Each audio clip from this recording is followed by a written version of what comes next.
안녕하세요. 행복한 런트교실입니다. 67년을 살아보니 인생은 참 아이러니했습니다. 젊었을 때는 건강이 가장 큰 재산이라는 말을 수없이 들었습니다. 하지만 그때는 그 말이 마음에 와닿지 않았습니다. 요즘 날씨가 참 많이 덥지요. 그래서 배경 영상을 시원한 눈이 쌓인 겨울 여행 추억 영상을 찾아보려고 했는데 은퇴하고 봄, 가을 여행이 많아 찾기가 참 어렵네요. 아쉬운 대로 미국 애리조나 북부 세도나라는 도시 여행할 때 찍은 일부 눈산도 있는 영상을 가져와 봤습니다. 더위를 식히는데 조금이라도 도움이 되시기를 바랍니다. 다시 본 얘기로 돌아와서, 왜냐하면 젊은 시절 우리에게 가장 큰 고민은 건강이 아니라 돈이었기 때문입니다. 사회에 첫 발을 내딛고 결혼을 하고 아이를 키우며 살아가는 동안 하루하루는 생존의 연속이었습니다. 월급은 통장에 들어오기가 무섭게 이미 갈 곳이 정해져 있었습니다. 집 대출금이 빠져나가고, 아이들 교육비가 빠져나가고, 보험료와 카드값이 빠져나가고, 생활비까지 계산하고 나면 내 손에 남는 돈은 많지 않았습니다. 그때 자주 하던 농담이 있습니다. 그래도 집은 있잖아요. 상대방이 이렇게 말하면 그러면 이렇게 대답을 했습니다. 화장실만 내 것이고 나머지는 다 은행 것입니다. 또 이런 말도 많이 했습니다. 내 월급은 내가 관리하는 것이 아니라 카드 회사가 관리합니다. 웃으며 하는 말이었지만 그 속에는 우리 세대의 현실이 담겨 있었습니다. 월급은 잠시 내 통장을 스쳐 지나갈 뿐이었습니다. 그래서 젊은 날에는 늘 조건을 달았습니다. 돈이 좀 모이면 여행을 가야지. 시간이 나면 운동을 해야지. 조금만 여유가 생기면 건강도 챙겨야지. 그런데 그 조금만이라는 날은 쉽게 오지 않았습니다. 돈을 벌기 위해 시간을 포기했고, 시간을 벌기 위해 건강을 포기했습니다. 그렇게 수십 년이 흘렀습니다. 그러던 어느 날 은퇴라는 이름의 새로운 인생이 시작되었습니다. 신기한 일이었습니다. 평생 부족하기만 했던 시간이 갑자기 넘쳐나기 시작했습니다. 출근할 필요도 없습니다. 상사의 눈치를 볼 일도 없습니다. 회의도 없고 보고서도 없습니다. 아침에 눈을 떠도 서둘러 집을 나갈 이유가 없습니다. 처음에는 마치 긴 휴가를 얻은 것 같았습니다. 오늘은 어디를 갈까? 산에 갈까? 공원을 걸어볼까? 도서관에 가볼까? 친구를 만나볼까? 그렇게 하루를 보내고도 시간이 남았습니다. 그때 처음 느꼈습니다. 아, 내가 이제 시간 부자가 되었구나. 젊은 시절에는 돈이 없어서 또는 시간이 없어서 하지 못했던 일들이 너무나 많았습니다. 그런데 은퇴를 하고 보니 이번에는 시간이 넘쳐났습니다. 그런데 또 하나의 사실을 깨닫게 되었습니다. 시간은 생겼는데 예전처럼 몸이 따라주지 않는다는 것입니다. 아침에 일어나면 허리가 뻣뻣합니다.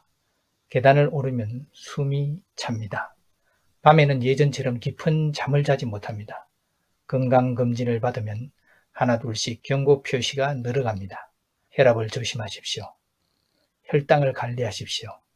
콜레스테롤 수치가 높습니다. 운동을 하셔야 됩니다. 약을 복용하셔야 합니다.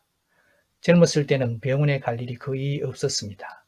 감기에 걸려도 며칠 쉬고 나면 낫고, 밤을 새워 일을 해도 주말에 푹 자고 나면 다시 힘이 생겼습니다. 그래서 건강은 당연한 것이라고 생각을 했습니다. 하지만 나이가 들고 나니 건강은 당연한 것이 아니라 가장 소중한 선물이었다는 사실을 뒤늦게 깨닫게 되었습니다. 가끔 헬스장에서 저보다 연세가 많으신 분들을 만납니다. 겉모습만 보면 여전히 정정하십니다. 환하게 웃으시고 운동도 열심히 하십니다. 그런데 이야기를 나누다 보면 많은 분들이 이렇게 말씀하십니다. 혈압약 먹은 지는 오래되었어요. 당뇨약도 함께 먹고 있습니다. 무릎이 조금 안 좋습니다. 허리가 예전 같지 않습니다. 요즘은 60이나 70이 더 이상 늙은 나이라고 말하기 어렵습니다. 외모는 젊어졌고 수명도 길어졌습니다. 하지만 몸은 세월을 기억하고 있습니다. 그래서 저는 가끔 이런 생각을 합니다.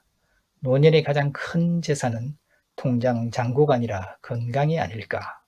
돈은 조금 부족해도 살아갈 수가 있습니다. 하지만 건강을 잃으면 돈으로도 해결하지 못하는 일이 많아집니다. 병원은 갈수록 반가운 소식을 듣는 곳이 아니라 걱정이 늘어나는 곳이 되기 쉽습니다. 검사 결과를 기다리는 시간은 길게 느껴지고 의사의 한마디에 하루 기분이 달라지기도 합니다. 그러다 보니 여든이 넘도록 자기 치아를 그대로 간직하고 혈압약 하나 먹지 않는 어르신을 만나면 정말 부럽습니다. 세상에서 가장 큰 복은 건강하게 나이 드는 것이라는 말을 그제야 실감하게 됩니다. 은퇴는 인생의 끝이 아니라 또 다른 시작입니다. 하지만 그 시작을 즐길 수 있는 사람과 그렇지 못한 사람의 차이는 돈보다 건강에서 갈리는 경우가 많습니다. 그래서 저는 은퇴 후 가장 먼저 해야 할 일이 하나 있다고 생각합니다. 돈을 더 버는 일이 아닙니다. 더 좋은 집을 사는 일도 아닙니다. 바로 내 몸을 다시 돌보는 일입니다. 젊은 시절 가족을 위해서 애쓰느라 미루었던 건강을 이제는 가장 먼저 챙겨야 할 시간입니다. 저 역시 그 사실을 조금 늦게 깨달았습니다. 그리고 그 깨달음 하나가 제 생활을 완전히 바꾸기 시작했습니다. 은퇴 후 가장 큰 재산은 건강이었습니다. 은퇴를 하고 가장 먼저 달라진 것은 시간이었습니다. 평생 부족하기만 했던 시간이 어느 날부터 오히려 남기 시작했습니다. 출근 시간에 맞춰 서둘러 집을 나설 필요도 없고 퇴근길 교통체증 속에 한숨을 쉬는 일도 사라졌습니다. 그렇게 생각하면 은퇴는 분명 행복한 시작이었습니다. 그런데 이상한 일이 하나 있었습니다. 시간은 많아졌는데 몸은 예전 같지가 않았습니다. 젊었을 때는 몸이 먼저였고 시간이 부족했습니다. 이제는 시간이 먼저였고 몸이 따라오지 않았습니다. 그 사실을 가장 크게 느낀 것은 병원을 찾을 때였습니다. 검진을 받을 때마다 의사 선생님은 늘 비슷한 말씀을 하셨습니다. 혈압이 좀 높네요. 갑상선 약을 복용하는 것이 좋겠습니다. 혈당은 경계선이니 당분이 많은 식품은 피하는 것이 좋겠습니다. 좋은 소식은 없고 온통 약을 먹거나 주의하라는 소리뿐입니다. 그만큼 우리 은퇴자에게는 이제 돈도 아니고 자식 자랑도 아니고 자신의 건강을 잘 돌보는 사람이 가장 행복한 사람인 그런 시기에 놓인 것입니다. 그러면서 난 뭘 한다고 이리 바쁘게 살았나 문득 지난 세월이 떠올랐습니다. 아이들 둘을 미국으로 유학 보내던 시절이었습니다. 학비를 보내야 했고 생활비도 마련해야 했습니다. 은행은 저축을 하러 가는 곳이 아니라 대출을 받으러 가는 곳이었습니다. 통장에 돈이 모이는 기쁨보다 빚이 얼마나 줄었는지가 더 큰 관심사였습니다. 그 시절에는 늘 마음속에 하나의 목표가 있었습니다. 아이들 교육만 끝나면 조금은 여유롭게 살아보자. 시간은 참 빠르게 흘렀습니다. 아이들이 공부를 마치고 몇 년 뒤에 처음으로 대출금을 모두 갚던 날이 아직도 생생합니다. 은행 문을 들어가는데 발걸음이 참 가벼웠습니다. 평소와 똑같은 은행인데도 그날만큼은 세상이 달라 보였습니다. 어깨도 괜히 펴졌습니다. 오랫동안 등에 지고 있던 짐 하나를 내려놓는 그런 기분이었습니다. 이제 정말 다 끝났구나. 그날의 홀가분함은 지금도 잊혀지지 않습니다. 대출이 사라지니 지출도 크게 줄었습니다. 생활은 한결 단순해졌습니다. 젊은 시절에는 한 달을 버티는 것이 표였다면 은퇴 후에는 하루를 어떻게 보낼지가 고민이 되었습니다. 그런데 그 여유를 마음껏 누리에게는 몸이 자꾸 신호를 보내기 시작했습니다. 예전에는 밤을 새워도 괜찮았는데 이제 잠이 조금만 부족해도 하루 종일 피곤했습니다. 아침에 일어나면 허리가 굳어있는 느낌도 들었습니다. 예전에는 아무렇지도 않던 계단도 어느새 천천히 오르게 되었습니다. 나이가 들었다는 사실은 거울보다 몸이 먼저 알려주었습니다. 그 무렵부터 저는 아침이면 집 근처 안양천으로 걸어나가기 시작했습니다. 처음부터 운동을 하겠다는 거창한 생각은 아니었습니다. 그저 집안에만 있으면 하루가 너무 길게 느껴졌기 때문입니다. 처음에는 천천히 걸었습니다.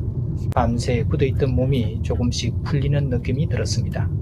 집을 나설 때는 허리가 뻣뻣했는데 30분쯤 걷고 나면 몸이 한결 부드러워졌습니다. 계절도 함께 걸었습니다. 봄에는 이름 모를 꽃들이 길가를 채웠고 여름에는 안양천 바람이 생각보다 시원했습니다. 가을이면 낙엽을 밟는 소리도 좋았고 겨울에는 차가운 공기가 오히려 정신을 맑게 해주었습니다.